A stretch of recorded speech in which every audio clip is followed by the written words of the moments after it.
They say every small town hides a few stories the world never hears. And sometimes, those stories are written in the quiet sighs of people who once dared to love. This is one of those stories.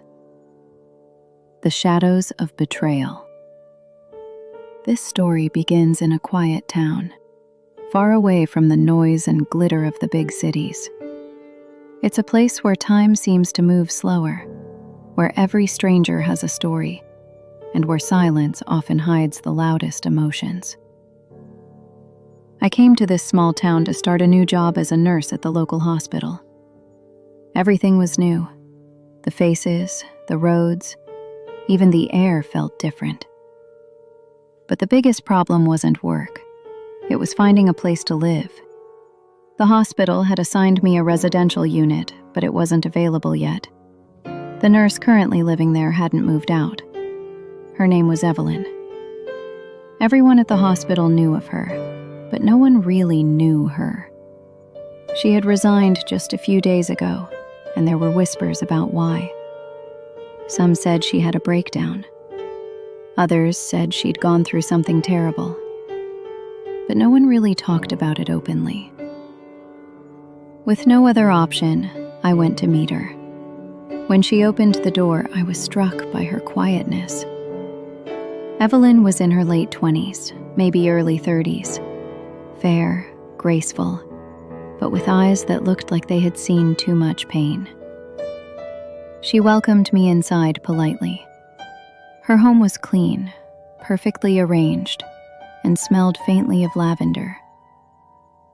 But behind that calmness, something felt off. "I just arrived today," I said softly. "The hospital told me I could stay here after you move out." She nodded, speaking in a low voice. "Yes, I'm leaving soon. But until then, you can stay if you want." There was something about her tone that made me stay. Maybe it was kindness, or maybe it was loneliness. We talked a little, and she made me tea. The clock ticked softly, and for a while neither of us said anything. Then I finally asked, "Why did you resign, Evelyn?" "If you don't mind me asking." She gave me a tired smile. "That's not a short story," she said. I smiled back. "I have time." And that's when she began. "I was born into a Christian family," she said, her eyes distant, as if watching her own memories. "My parents were strict but loving. They raised me to believe that love and faith go hand in hand. Then one day, I met Michael. He came to the hospital to see his sick uncle. I didn't know it then, but that one meeting was going to change everything in my life." Her voice grew softer. "He was younger than me, maybe 8 years younger, but he had a charm that was impossible to ignore. His laughter, his confidence, his words, they made me feel alive in a way I never had before." She smiled faintly, then sighed. "But my parents disapproved. They said he wasn't right for me, that he was immature, irresponsible, and that love wasn't enough to build a life on. But I didn't listen. When you're in love, logic doesn't matter. You only hear your heart." She paused. "We got married, a simple civil marriage. My parents never forgave me. They disowned me, saying I had brought shame to the family. But I told myself that it was worth it. I had love, and that was enough. For a few months, everything was fine. But life doesn't stay a fairy tale for long. Michael didn't have a job. He hadn't even finished college. His parents had cut ties with him because he married me. So I became the one who worked. I paid our bills, supported him, and even helped him complete his education. I worked day and night, telling myself that one day things would be better. And they did get better, for a while. Michael got a job in another city. He started earning well, dressing better, and spending more time outside. I was proud of him.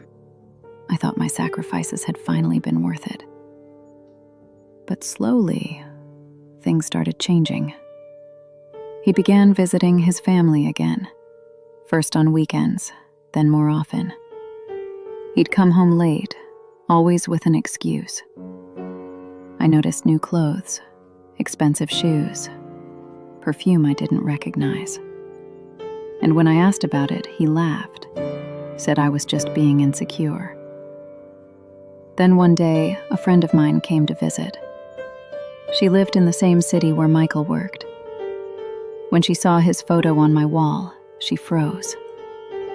I'll never forget her expression. "Evelyn," she said slowly, "this man, isn't he married to a girl named Laura? They live near my apartment."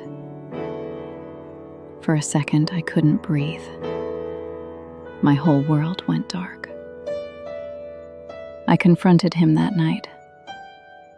I still remember his face. Pale, guilty, broken. He didn't even try to deny it. He said his parents had forced him to remarry, that they never accepted our marriage and told him to start over with a woman from their church. I couldn't believe it. The man I had loved, supported, sacrificed everything for, had betrayed me. He said he was sorry, that he didn't have a choice. But what about my choice? What about the nights I stayed awake to pay our bills? The faith I had in us? The love that cost me everything? I walked out. I couldn't stay. I filed for divorce. Everyone said I was foolish. Society never forgives a woman who leaves her husband, no matter the reason. People whispered. Some said I must have done something wrong. Others pitied me. The hospital staff avoided eye contact. I became invisible. And that's when I resigned. Not because I wanted to, but because I couldn't stand being looked at like a failure every single day. After leaving, I moved to another city. I struggled, but I kept going.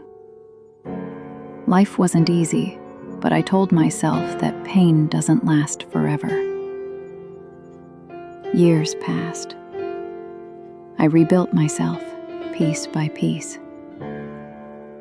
Then one day, I met someone new. David. He was gentle, kind, and patient. He worked in the same office where I got a new job. He made me laugh again. He made me feel safe. We got married quietly. I thought maybe this time, life was giving me another chance. We had a son together, and for the first time in years, I felt peace. But life has a strange way of circling back. Years later, I met a mutual friend at a wedding. She told me something that made my heart drop. David had been married before. He had divorced his wife to marry me. And he had taken custody of his son from his first marriage. For a moment, I froze. The irony hit me like a storm. I, who had once been betrayed by another woman, had now become the woman who took someone else's place. When I confronted David about it, he simply said, "I did what I thought was right." And that's when I realized something painful. Pain doesn't always teach people empathy. Sometimes it just hardens them.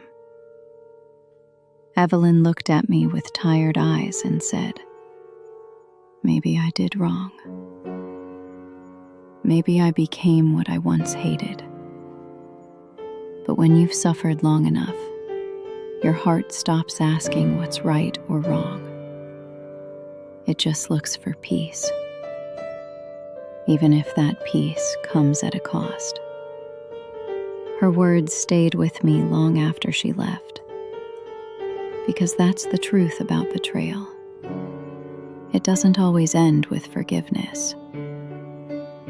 Sometimes it changes people forever. Years passed. I heard that Evelyn moved to another city again.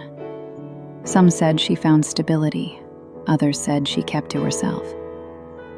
But every time I think of her, I wonder, does pain make us wiser, or does it simply make us numb? Maybe both, because sometimes we don't learn from what breaks us. We just learn how to hide the cracks better.